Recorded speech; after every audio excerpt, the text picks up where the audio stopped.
रहीम। आज channel win के programme कामयाबी के रास्ते की शुरुआत एक ऐसी खूबसूरत तस्वीर से करना चाह रहा हूं जिसे देखकर आप भी खुश हो जाएंगे। सोशल मीडिया पे खूब तारीफ बटोर रही है और लोग इन्हें काफी सराह भी रहे हैं। जैसा कि आप जानते हैं कि लॉकडाउन में तकरीबन सारी चीजें बंद थी, लेकिन अब धीमे धीमे काफी चीजें जो है खोली जा रही हैं। लेकिन यूनिवर्सिटी, कॉलेजेस और स्कूल्स हमारे अभी भी बंद हैं। लॉकडाउन में सबसे ज़्यादा अहमियत जो अगर किसी को दी गई है वर्क फ्रॉम होम को, और ऐसे में टीचर्स की भी ज़िम्मेदारी बढ़ गई कि वो भी ऑनलाइन क्लासेस लें। चाहे वो कॉलेज हो, यूनिवर्सिटीज़ हो, इंस्टीट्यूट हो, हर जगह से ऑनलाइन क्लासेस के चलन को बढ़ावा दिया गया। ऐसे में कई परेशानियां भी हमारे सामने आई हैं, क्योंकि हर ज़रूरी नहीं कि हर चीज़ हमारे पास मौजूद हो। अगर आपके पास ट्राइपॉड नहीं हो तो आप क्या करेंगे? ऐसे ही देखिए एक खूबसूरत सी तस्वीर अपनी टीवी स्क्रीन पर। ये जो खूबसूरत तस्वीर आप अपनी टीवी स्क्रीन पर देख रहे हैं, कोरोना काल में ऑनलाइन क्लासेस को काफ़ी ज़्यादा अहमियत दी गई है। कई चीज़ों की हमारे पास कमी थी, लेकिन फिर भी कमियों को दूर किया एक ऐसी ही टीचर ने जो तारीफ सोशल मीडिया पर होने लगी। महाराष्ट्र के पुणे शहर में रहने वाली मौमिता बी एक लेक्चरर हैं। उनके पास ऑनलाइन क्लासेस के लिए ज़रूरी सामान नहीं थे। फॉर एग्जाम्पल मोबाइल के लिए ट्राइपॉड की ज़रूरत पड़ती है अगर आप ऑनलाइन क्लासेस ले रहे हैं। तो उन्होंने जुगाड़ लगा डाला। उन्होंने एक कुर्सी, हैंगर और कपड़े की कतरन की मदद से ट्राइपॉड बना दिया। उनका ये वीडियो सोशल मीडिया पर वायरल हो गया, जिसके बाद इनकी काफ़ी तारीफ की जा रही है और इन्हें खूब सराहा भी जा रहा है।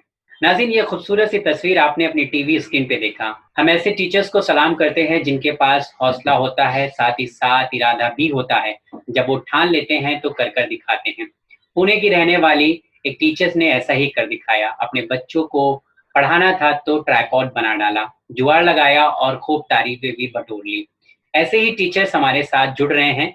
जनाब एस.एम. रज़ा सर, जो फैकल्टी में चलन ब्रांच मुंबई से ताल्लुक़ रखते हैं, कई सालों से लगातार आप तमाम की मदद कर रहे हैं।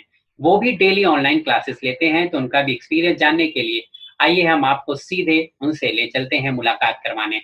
वो हमारे साथ ऑनलाइन जुड़ रहे हैं। चलिए सर से हम मुलाकात करते हैं। अस्सलाम वालेकुम सर। अलैकुम अस्सलाम और तमाम स्टूडेंट और उनके पेरेंट्स को अस्सलाम अलैकुम। और प्रोग्राम की शुरू में ही मैं परवरदिगार आलम से दुआ करता हूँ कि आप तमाम लोग इस परेशानी के दौर से जल्दी बाहर निकल के आएँ और आपकी ज़िंदगी वैसी ही हो जाए जैसे आज से 3 महीना कबल थी। तो दुआएं हैं तमाम लोगों के लिए, बच्चों के लिए दुआएं हैं कि आप सेहतमंद रहें और अपने वक्त को प्रॉपरली आप यूज़ करें। जी सर। सर, सबसे पहले तो आप लोगों की मेहनत को सराहना चाहूँगा। जहाँ पे हमारे पास कोरोना वॉरियर्स हैं, फ्रंट लाइन वर्कर्स हैं, जितनी मेहनत कर रहे हैं, और उतना ही डिफ़िकल्ट टास्क थोड़ा-सा कम हो सकता है, लेकिन मुश्किल भरा टास्क है। ऑनलाइन क्लासेस को बहुत ज़्यादा अहमियत दी गई है। सोशल मीडिया पे एक पिक्चर वायरल हो रही है टीचर्स की, पूना की रहने वाली, जिन्हें काफ़ी ज़्यादा सराहा जा रहा है। जिनके पास ट्राइपॉड नहीं था तो चेयर और जो कपड़े के कतरन होते हैं और हैंगर्स के ज़रिए उन्होंने एक ऑनलाइन क्लासेस लिया अपने बच्चों के लिए। तो बच्चों के लिए तो मुश्किल है ही ऑनलाइन क्लासेस में बैठना, साथ ही साथ आप लोगों के लिए भी बहुत मुश्किल होगा ऑनलाइन क्लासेस को 3-4 घंटा लेना। तो कैसा है आपका एक्सपीरियंस? आप कुछ बताना चाहेंगे हमारे नाज़रीन से? तमाम टीचर कम्युनिटी को मैं यहाँ से सैल्यूट करता हूँ। और आप देखें इस वक्त अगर क्लास 1 to अगर यूनिवर्सिटी लेवल की बात की जाए, तकरीबन 30 करोड़ स्टूडेंट हैं जो हिंदुस्तान में तमाम कोर्सेज में स्कूल से लेकर कॉलेज और यूनिवर्सिटी में एडमिटेड हैं। आप महसूस करें कि 30 करोड़ हिंदुस्तानी मुस्तकबिल को अपने कंधों पे लेके चलने का अगर जिम्मा किसी के पास है तो वो टीचर के पास है। जी, तो मैं तमाम टीचरों से कहना चाहूंगा कि बहुत बड़ा जिम्मा आपके पास है। तकरीबन 30 करोड़ एक हिंदुस्तान का फ्यूचर, उन बच्चों का फ्यूचर जिससे आगे चल के हिंदुस्तान का फ्यूचर बनने वाला है, वो सारी जिम्मेदारी आपके कंधे पे। आपको बड़ी मजबूती से अपनी जिम्मेदारी को आगे बढ़ाना है। मैं खुदा का शुक्र अदा करता हूँ कि अल्लाह ने मुझे एक टीचिंग प्रोफेशन में रहने का मौका दिया या वहां तक मुझे पहुंचाया।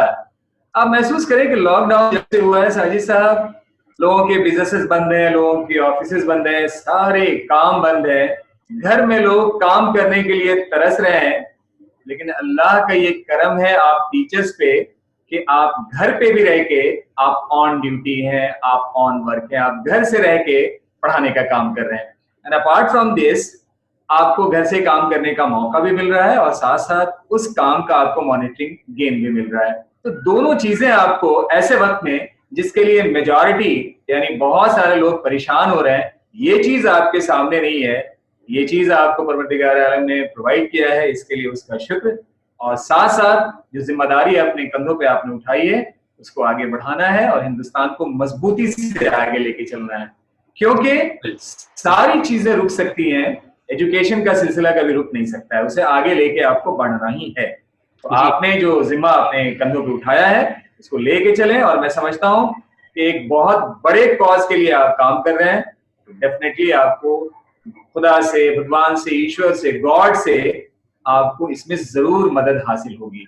टीचर जी सारे उन तमाम टीचरों को सलाम करता हूँ, और खासकर आपको भी सर, आपके जज्बे को भी, कि आप हमारे साथ जुड़ रहे हैं। आप भी लोगों को यहाँ पे उनको गाइड कर रहे हैं, उनको मदद कर रहे हैं, आज से नहीं बल्कि कई सालों से। तो ऑनलाइन आप जुड़े, बहुत बहुत शुक्रिया। और ऑनलाइन में भी थोड़ा डिफिकल्टीज है, लोगों को जो है जिस तरीके से बात हम लोग कर सकते थे वो शायद पॉसिबल नहीं हो रहा है, लेकिन फिर भी हम लोग कोशिश कर रहे हैं कि उनके सवाल का जवाब दिया जाए।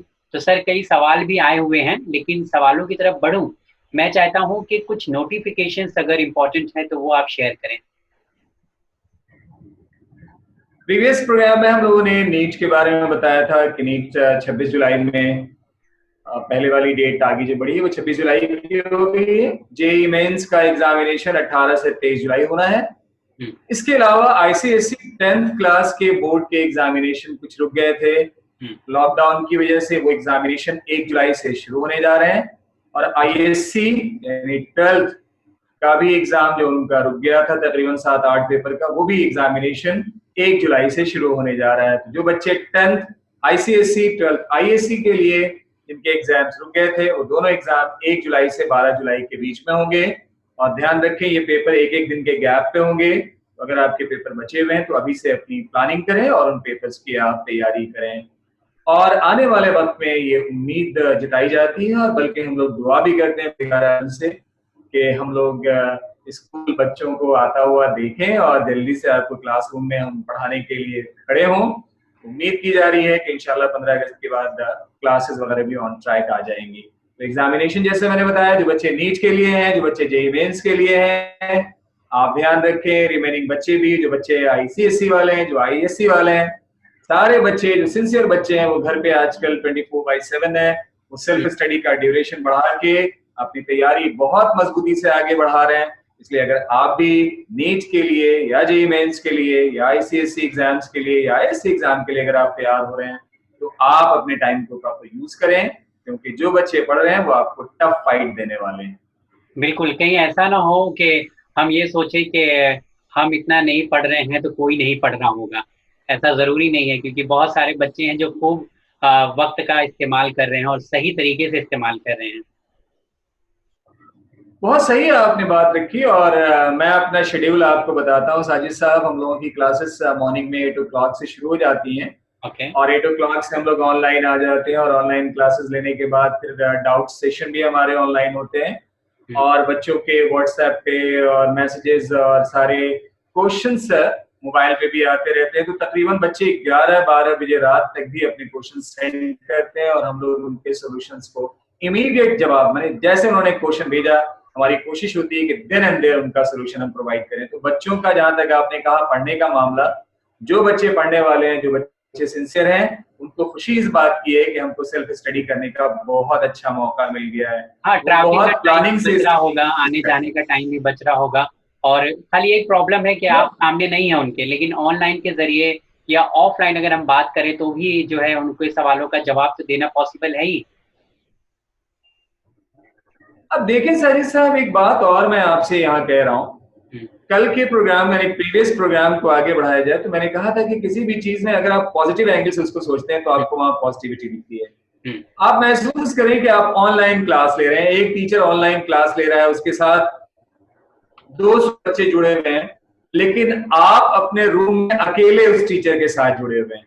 यानी आपको फीलिंग ऐसी आ रही है कि टीचर 1-to-1 आपको पढ़ा रहा है। आपको मौका मिला है घर पे रहने का, और डेफिनेटली टफ टाइम है, और आपके पास शेड्यूल बनाने का प्रॉपर एक टाइम एप्रोप्रिएट टाइम है, तो आप अपना शेड्यूल प्रॉपर बनाएं, कोशिश करें, सिस्टमेटिक रहें। और बार बार मैं फिर से इस बात को दोहरा रहा हूँ, पहले भी मैंने बार बार कहा है, फिर मैं दोहरा रहा हूँ, और जो बच्चे सिंसियर हैं वो कॉमन डेज से आज के दिनों में वो ज्यादा और भी इफेक्टिवली अपने स्टडी को आगे बढ़ा रहे हैं, क्योंकि उनको सेल्फ स्टडी करने का ज्यादा मौका मिल रहा है।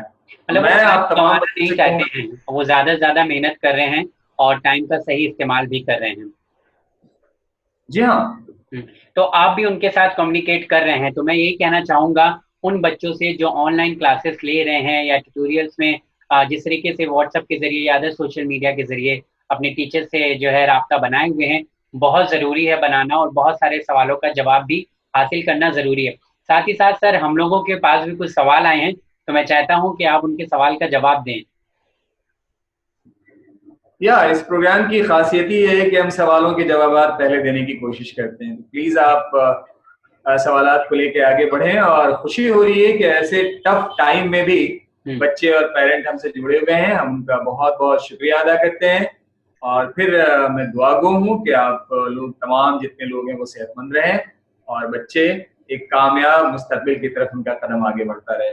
इलाही आमीन। सर, ये तो बहुत अच्छी बात है कि आप टीचर्स, जितने भी टीचर्स हैं वो बच्चों को पढ़ाते भी हैं, साथ ही साथ जो है उन्हें गाइड भी करते हैं और उनके हौसले को भी बुलंद करते हैं, और जो सवाल होते हैं उसके जवाब भी देते हैं। तो जो ऑनलाइन क्लासेस हो रही है, जो बड़े बच्चे हैं जो समझदार हैं, उनसे ये कहना चाहेंगे कि जो क्लासेस हो रही है ये कोई एक टाइम पास या एक ड्यूटी नहीं है, बल्कि मकसद है कि आपको जो है सही इंफॉर्मेशन पहुंचाई जाए और आपको आपकी पूरी तरह से मदद किया जाए। छोटे बच्चे तो समझना मुश्किल है कि ऑनलाइन क्लासेस क्या है उनके लिए, लेकिन जो बड़े हैं वो तो समझदार हैं सर। जी हाँ, ऑनलाइन क्लासेस के बारे में जहां तक आपने कहा, तो जो बच्चे क्लास 1 में है, 2 में है, उनकी भी ऑनलाइन क्लासेस चल रही हैं। हाँ, उनके लिए लेकिन समझना बहुत मुश्किल है। समझना थोड़ा मुश्किल है, लेकिन चीजें ट्रैक पे हैं। और मुझे लगता है कि बहुत जल्दी, क्योंकि छोटे बच्चे अपने आप को सॉफ्टवेयर से अटैच करने में उनको बहुत परेशानी नहीं होती, वो बहुत जल्दी यूज टू हो जाते हैं। हाँ। और एक बात और यहाँ मैं रखना चाहूंगा कि जो अभी ऑनलाइन सिलेबस शुरू हो गया है, आप ये समझे कि जब स्कूल या कॉलेज खुलेंगे तो जितना ऑनलाइन सिलेबस लॉकडाउन पीरियड के दरमियान हो चुका होगा, कॉलेज या स्कूल खुलने के बाद उसके बाद के ही सिलेबस को आगे बढ़ाया जाएगा। तो अगर कोई बच्चा इस लॉकडाउन के पीरियड में ऑनलाइन क्लासेस से अटैच नहीं हो पा रहा है, तो माइट भी ऐसा भी हो सकता है कि कॉलेज खुलने के बाद उसका ये सिलेबस छूट भी जाए। तो इस लॉकडाउन के पीरियड को आपको एकदम प्रॉपरली यूज करना है। अपने स्कूल में अपने टीचर से आप कनेक्टेड रहें और सारी चीजों से अपडेटेड रहें, और जो भी ऑनलाइन क्लास हो रही है उस क्लास को मिस ना करें। और मैंने पिछले प्रोग्राम में ई पाठशाला के बारे में आपको बताया था, गवर्नमेंट ने ये साइट डेवलप की हुई है। आप जाएं, उस साइट को ओपन करें, गूगल करें, ई पाठशाला टाइप करें, क्लास 1 से लेके 12 तक के सारे सब्जेक्ट के तमाम सॉफ्ट जितने भी ई बुक्स हैं, सारी बुक्स अवेलेबल हैं, सारे टॉपिक पे वीडियोस अवेलेबल हैं, बहुत सारे क्वेश्चन पेपर अवेलेबल हैं। आप उस साइट को यूज करें, आपको ये महसूस होगा कि आप कॉलेज में बैठे हुए, आप स्कूल में बैठे हुए, और आपकी स्टडी का फ्लो वैसा ही है जैसे पहले था। सर, एक बात आपने बहुत अच्छी बताई है कि ऑनलाइन क्लासेस हो रही है, तो इसका मतलब ये नहीं है कि आने वाले दिन में एक बार फिर से उन्हीं चीजों को पढ़ाया जाएगा। ऐसा नहीं है। 4-5 घंटे की अगर क्लास हो रही है तो अब उसे पढ़ाने की जरूरत नहीं है। हाँ, डाउट्स क्लियर जरूर हो जाएंगे आपके, वहाँ कहीं पे कुछ समझ में नहीं आया है तो वो जरूर आपको बताया जा सकता है, चाहे वो स्कूल हो, कॉलेज हो, इंस्टीट्यूट हो और कोचिंग क्लासेस हो। हर जगह पे तकरीबन ऐसा ही है कि 3-3, 4-4 घंटे की अगर क्लास हो रही है तो वो दोबारा पढ़ाने के लिए नहीं हो रही है। राइट, नहीं हो रही है। तो चलिए, आप ये समझिए कि अगर एजुकेशन रुक गई तो मुल्क उतने टाइम के लिए रुक गया, मुल्क की तरक्की उतने टाइम के लिए रुक गई, जो कि पॉसिबल नहीं है, किसी भी कॉस्ट पे पॉसिबल नहीं है। अब आप देखें, बहुत सारे कंट्रीज में आप महसूस करेंगे कि कोई चीज खोली गई नहीं खोली गई, बल्कि वहां एजुकेशनल इंस्टीट्यूशन जो आहिस्ते आहिस्ते वहां खोलने शुरू लोगों ने कर दिए हैं। जैसे आपने बहुत सारे कंट्रीज के बारे में सुना होगा, अभी न्यूजीलैंड के बारे में आप देखें, कोरिया के बारे में देखें, साउथ कोरिया के बारे में आप देखें, तो वहां ये सब चीजें शुरू हो गई हैं। तो सबसे पहली अगर चीज प्रायोरिटी में कोई चीज निकल के आएगी तो वो एजुकेशन। ये चीज ठहरने वाली नहीं है, क्योंकि आप महसूस करें कि अगर 1 साल आपने ब्लैंक कर दिया तो 1 साल आप कोई डॉक्टर प्रोड्यूस नहीं कर पाएंगे, कोई इंजीनियर प्रोड्यूस नहीं कर पाएंगे, कोई साइंटिस्ट प्रोड्यूस नहीं कर पाएंगे, कोई लॉयर प्रोड्यूस नहीं कर पाएंगे। तो ये जो गैप होगा ये आगे चल के आपको उस वक्त परेशान जरूर करेगा। तो मुल्क की तरक्की और तरक्की की रफ्तार कभी भी नहीं रुकेगी, इसे आगे बढ़ना ही है। बस सर, आपने बहुत अच्छी बात बताई कि यानी अगर एक साल हम रुक जाएंगे तो बहुत सारी चीजें रुक जाएंगी। इसी के साथ साथ सर हम बढ़ते हैं, क्योंकि हमारे पास जब सवालात आते हैं तो उसके जवाबात देना बहुत जरूरी होते हैं। तो मैं कहता हूँ कुछ सवाल हैं, उनके जवाब आप दीजिए। पहला सवाल जो है मोइन अहमद का है, दिल्ली से सवाल कर रहे हैं सर। इनका सवाल है, अस्सलाम वालेकुम। वालेकुम अस्सलाम मोइन। चैनल विन के सभी मेंबर को और बहुत सारी दुआएं पूरी फैमिली की तरफ से चैनल विन की और इसकी कामयाबी के लिए दुआ करते हैं। बहुत बहुत शुक्रिया मोइन अहमद साहब। साथ ही साथ इन्होंने सर लिखा है और इससे जुड़े हुए कई और सवाल है, तो मैं सर सारे सवालों को मैं एक साथ ले आता हूँ। ऐसे ही कई और सवाल भी हैं तो सबके जवाब मिल जाएंगे। एलिबेट ट्रस्ट फॉर शिया, जो आईएएस की प्रिपरेशन के लिए जो बोर्ड बनाया गया था, उसमें ऑनलाइन के लिए ऑनलाइन सब अप्लाई कर रहे थे। तो अभी बीच में लॉकडाउन हो गया था तो कई प्रॉब्लम्स भी आ गई थी। तो अब लोगों के ईमेल आ रहे हैं कि उन्होंने जो है अप्लाई किया था इसके लिए, लेकिन अभी तक कोई जवाब नहीं आया है। तो कब तक एंट्रेंस एग्जाम होंगे, कैसे होंगे, कुछ इन्फॉर्मेशन सर आपके पास है? इंशाल्लाह जो लोग इस चीज को मैनेज कर रहे हैं मैं उनसे कांटेक्ट में हूँ और इंशाल्लाह नेक्स्ट प्रोग्राम में हम लोग सारी डिटेल करेंगे। इस वक्त जो ऑफिसेज उनके हैं वो लॉकडाउन की वजह से क्लोज हैं, तो इस वजह से ये चीजें आगे नहीं बढ़ रही हैं। लेकिन इंशाल्लाह जैसे ही लॉकडाउन पीरियड से ये चीजें बाहर निकलेंगी और सहूलत होनी शुरू हो जाएगी, ऑफिसेज खुलने जब शुरू हो जाएंगे तो ये चीजें ऑन ट्रैक आ जाएंगी। तो इंशाल्लाह नेक्स्ट प्रोग्राम में हम लोग जो उनके ओहदादारान हैं, जो उनके ऐसे लोग जो सारी प्लानिंग करते हैं, उनसे कंप्लीट एक इन्फॉर्मेशन लेके हम लोग बच्चों तक जरूर पहुंचाएंगे। लेकिन आप अपने आप को तैयार रखें, ये इंशाल्लाह प्रोग्राम आने वाले वक्त में जरूर आगे बढ़ेगा। हाँ, प्रोग्राम प्लानिंग कैंसिल नहीं है, वो सब चीजें हैं, लेकिन आपको अपडेट इंशाल्लाह जल्दी दिया जाएगा इंशाल्लाह जी। साथ ही साथ इनका सवाल भी है मोइन अहमद का। ये कह रहे हैं कि आईएएस से रिलेटेड मुझे यूट्यूब पे अगर कोई एपिसोड अवेलेबल है या मिल सकता है जिससे वो और तैयारी कर सके, तो आप बता सकते हैं। हम लोग ने तो किया ही था शो, लेकिन कुछ और भी अगर आप बताएं जिससे तैयारी हो सके। यूपीएससी सिविल सर्विसेज के लिए तो हम लोगों ने यूट्यूब पे कामयाबी के रास्ते आप टाइप करें और उसमें देखें, तो तकरीबन मैं समझता हूँ कि मोर देन 5 and 6 प्रोग्राम्स जो है वो यूपीएससी सिविल सर्विसेज के बारे में, और हर प्रोग्राम में बच्चे पूछते हैं यूपीएससी सिविल सर्विसेज के बारे में, प्रीलिम एग्जाम कैसे होता है, मेन एग्जाम क्या होता है, इंटरव्यू राउंड कैसे होता है, ऑप्शनल सब्जेक्ट चूज कैसे करते हैं, कैसे ऐसे राइटिंग की प्रैक्टिस करते हैं, जीके करंट अफेयर्स वगैरह के लिए कौन सी किताब का प्रेफरेंस रखना चाहिए, कैसे हम बढ़ें और कैसे सब्जेक्ट का सिलेक्शन करें, ये सब सारी चीजें बहुत सारे प्रोग्राम्स में और मैक्सिमम सारे प्रोग्राम्स में इस तरह के सवाल आते रहते हैं। तो अभी से मैं कहूँगा आपसे कि आप अपनी इंग्लिश पे खास ध्यान दें, अपने आप को किसी अच्छे न्यूज़पेपर से अटैच रखें, ऑप्शनल सब्जेक्ट का सिलेक्शन जल्दी से जल्दी कर लें। हमेशा याद रखें ऑप्शनल सब्जेक्ट स्कोरिंग जो हो उसको आप ऑप्ट करने की कोशिश करें ताकि आपका सिलेक्शन भी आसानी से हो जाए। मेंटल एबिलिटी और रीजनिंग पे भी आप खास ध्यान रखें, और एक बार आप YouTube पे सर्च करें कामयाबी के रास्ते, आपको यूपीएससी सिविल सर्विसेज के बारे में ब्रीफ वहाँ पे सारी इन्फॉर्मेशन हम लोगों ने बच्चों को दी हुई है। हाँ, हम लोग ने कई एपिसोड किए हैं यूपीएससी के तैयारी के रिलेटेड।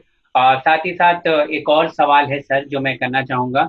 ये जहरा का सवाल है, कश्मीर से कर रही हैं। ये बोली हैं कि इन्होंने रिसेंटली ग्रेजुएशन कंप्लीट किया है बीकॉम में, अब ये एमबीए करना चाह रही है। तो ये पूछ रही हैं इंडिया में और आउट ऑफ इंडिया अब्रॉड में कौन कौन से बेस्ट कॉलेजेस हैं जहाँ से ये एमबीए कर सकते। जहरा आपके लिए बहुत सारी दुआएं। और देखिए जहाँ तक आपने एमबीए का पूछा है कोर्स के बारे में, एमबीए के लिए अगर आप इंडिया में बात करें तो सबसे अच्छा मैं आईआईएम आपको कहूँगा। आईआईएम के लिए आपको CAT common admission test face करना होगा। इसके अलावा एक्सेलराई जमशेदपुर के लिए जैक एंट्रेंस आपको देना होगा, और टीआईएसएस के लिए आपको अलग से एक टेस्ट देना होगा। तो ये 3 बड़े प्रीमियर इंस्टीट्यूशंस हैं जहां से आप एमबीए कर सकते हैं। इसके अलावा और भी एमबीए के बहुत सारे कॉलेजेस हैं जिसके लिए अलग से एंट्रेंस होता है, लेकिन 3 एंट्रेंस सबसे इंपॉर्टेंट जो मैंने आपके सामने रखा, कैट, जैट एंड आपका टेस्ट, एंड इसी तरह से एक और भी एग्जामिनेशन है मैट, तो मैनेजमेंट एडमिशन टेस्ट। तो ये 4 कॉमन एग्जामिनेशन है, और इन सारे एग्जामिनेशन का तकरीबन सिलेबस एक ही जैसा होता है, मेंटल एबिलिटी, रीजनिंग, इंग्लिश। तो आप अगर एक एग्जामिनेशन की तैयारी करेंगे तो तकरीबन रिमेनिंग एग्जाम की भी तैयारी हो जाएगी।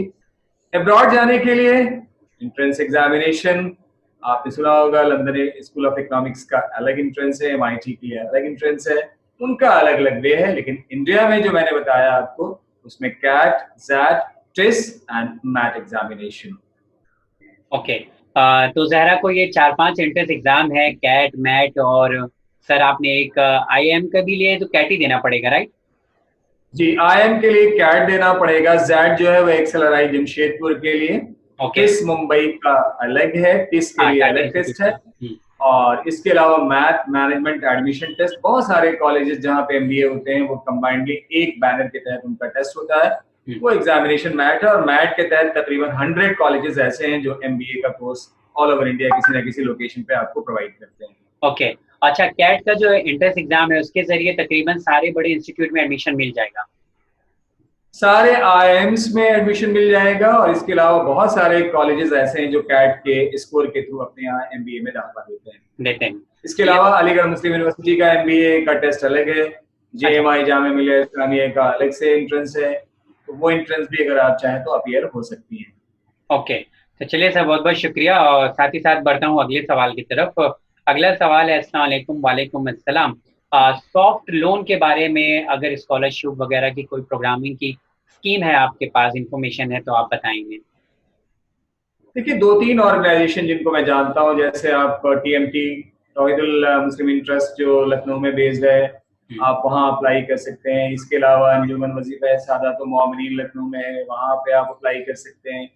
इसके अलावा विन टीवी का एक स्कॉलरशिप स्कीम है, आप उस पर अप्लाई कर सकते हैं। नजफी हाउस का भी अपना स्कॉलरशिप स्कीम है, आप वहाँ भी चाहें तो अप्लाई कर सकते हैं। गूगल करें इन चारों ऑर्गेनाइजेशंस के लिए, और जो उनकी कंडीशंस है उसको आप फुलफिल करें, इंशाल्लाह आपको सॉफ्ट लोन लेने में परेशानी नहीं होगी।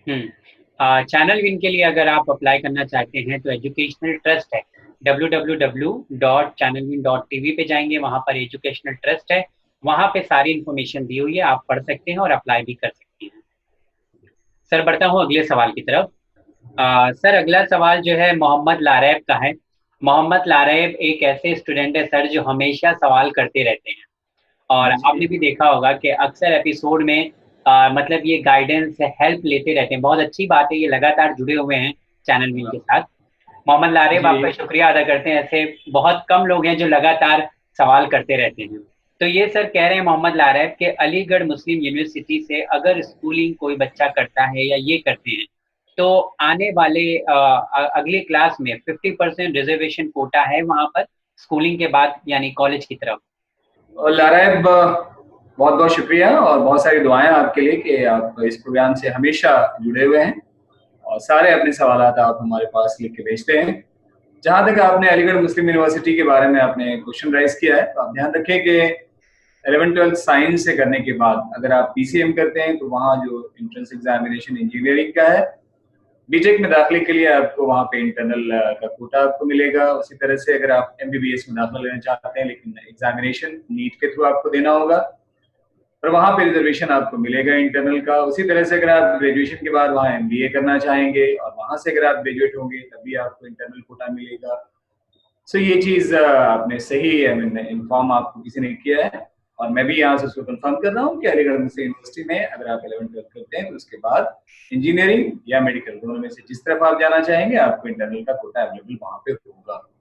लारैब का एक और सवाल है सर ये कह रहे हैं कि अगर मैं बीएससी ऑनर्स इन केमिस्ट्री करता हूँ तो अलीगढ़ मुस्लिम यूनिवर्सिटी से करना बेस्ट है या जामिया मिलिया इस्लामिया से करना सही रहेगा? दोनों एक ही जैसी यूनिवर्सिटी है, कोई दिक्कत नहीं है। अलीगढ़ मुस्लिम यूनिवर्सिटी ले लें, जामिया मिलिया इस्लामिया, दिल्ली यूनिवर्सिटी आप ले लें, तीनों अपने आप में बेस्ट हैं, कहीं से भी आप करें। लेकिन उसके बाद मैं एक एग्जाम आपको बताऊंगा कि बीएससी केमिस्ट्री करने के बाद आप आईआईटी जैम का एग्जामिनेशन जरूर आप दें, और एमएससी किसी आप आईआईटी से करने की कोशिश करें। सर अगला सवाल मीरा रोड से है, थाने डिस्ट्रिक्ट से। ये कह रहे हैं कि टिस की अगर कोई इन्फॉर्मेशन आपके पास हो तो बताइए। अभी क्या है, क्योंकि उन्होंने सवाल किया था तो शायद माजरत चाहते हैं, आपके सवाल का जवाब टाइम पे नहीं दे पाए थे। तो अभी क्या अपडेट है, टिस की कोई इन्फॉर्मेशन है आपके पास? ठीक है, टिस के लिए तो अब next year next academic session के लिए ही एंट्रेंस एग्जामिनेशन होंगे, लेकिन टिस पे तो उन्होंने बहुत डिटेल प्रोग्राम किया है।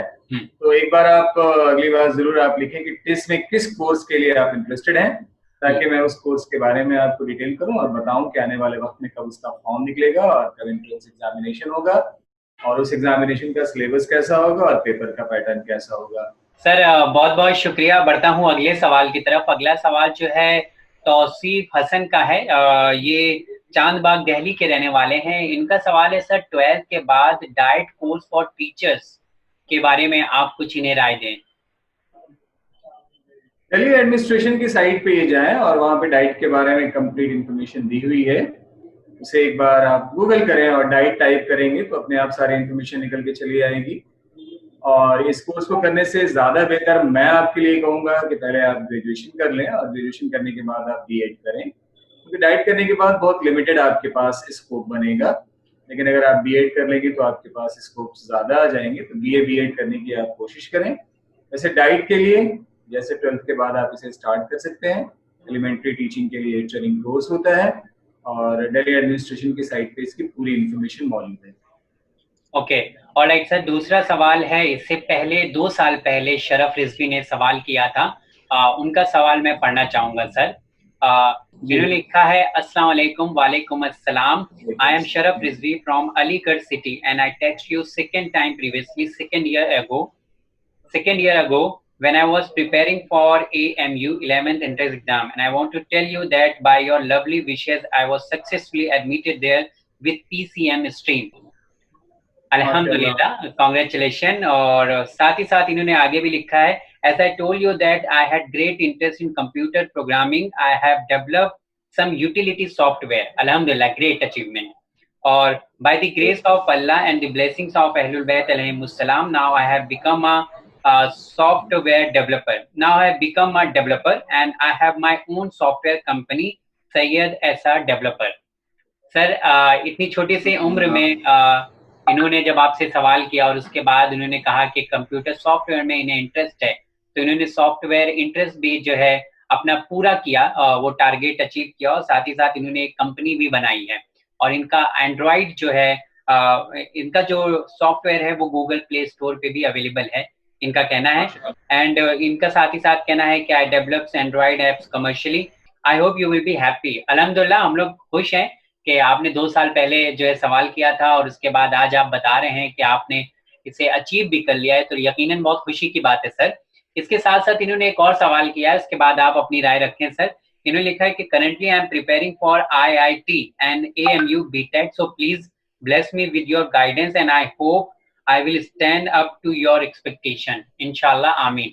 सर आप क्या कहना चाहेंगे शरफ रिजवी के बारे में, जो बहुत ही अच्छा काम कर रहे हैं? और इनका एक सवाल भी है कि ये BTech और IIT कर रहे हैं, सॉरी, और करंटली ये जो है प्रिपेयर कर रहे हैं IIT एंड BTech के लिए, AMU के लिए, तो आपकी क्या राय है? बेहतरीन। ये सब सारी इंफॉर्मेशन सुन के बहुत खुशी हो रही है और बहुत सारी दुआएं हैं आपके ब्राइट फ्यूचर के लिए। और पूरी उम्मीद है कि आने वाले वक्त में आप और भी बहुत बड़ा काम करने वाले हैं। जहां तक आपने बीटेक के सिलसिले में बात की है IITs और AMU एंट्रेंस एग्जामिनेशन के बारे में, मेरी चॉइस होगी कि आप IITs से बीटेक करें, तैयारी अपनी प्रॉपर रखें और जब आपको IITs में एडमिशन का मौका मिले तो कंप्यूटर साइंस इंजीनियरिंग आप ऑप्ट करें, और नहीं तो दूसरी ब्रांच एक और मैं आपके सामने रख रहा हूँ, मैथमेटिक्स इन कंप्यूटिंग। और अगर आपको IIT दिल्ली में ये ब्रांच मिल जाती है तो आप इसमें करें। मुझे लगता है कि जो ख्वाब आप देख रहे हैं, जिस रास्ते पे आप चलना चाहते हैं, ये कोर्स आपको बहुत ऊंचाई तक इंशाल्लाह पहुंचाएगा। मेरी तरफ से बहुत सारी दुआएं हैं और इंशाल्लाह आने वाले वक्त में एक बहुत बड़े सॉफ्टवेयर आप प्रोफेशनल बन के उभरने वाले हैं। सर एक सवाल है, BSc वोकेशनल कोर्सेज के बारे में आपकी क्या राय है? वैसे हम लोग ने BSc वोकेशनल कोर्स किया हुआ है, यूट्यूब पे कामयाबी के रास्ते सर्च करेंगे तो आपको मिल जाएगा, लेकिन फिर भी ये जानना चाहते हैं sir. Vocational course basically skill develop करने का कोर्स है और अगर वोकेशनल कोर्स आप करते हैं तो जॉब में कहीं आपको प्लेस होने में परेशानी नहीं आएगी। तो अगर मौका मिलता है वोकेशनल कोर्स की तरफ तो आप आगे बढ़ें। ओके सर, बहुत बहुत शुक्रिया। बढ़ता हूँ अगले सवाल की तरफ। अगला सवाल है कि अस्सलाम वालेकुम। वालेकुम सलाम sir, I am watching this programme since last 2 year. अल्हम्दुलिल्लाह, I appreciate the programme, thank you very much. 2 साल से लगातार जुड़े हुए हैं। सर इनका सवाल है कि मैं 12th स्टैंडर्ड में हूँ और I want to prepare for the IAS examination 2024 because in between 3 year graduation I have to do. I am asking that from where I start my preparation. I have 3 year from now.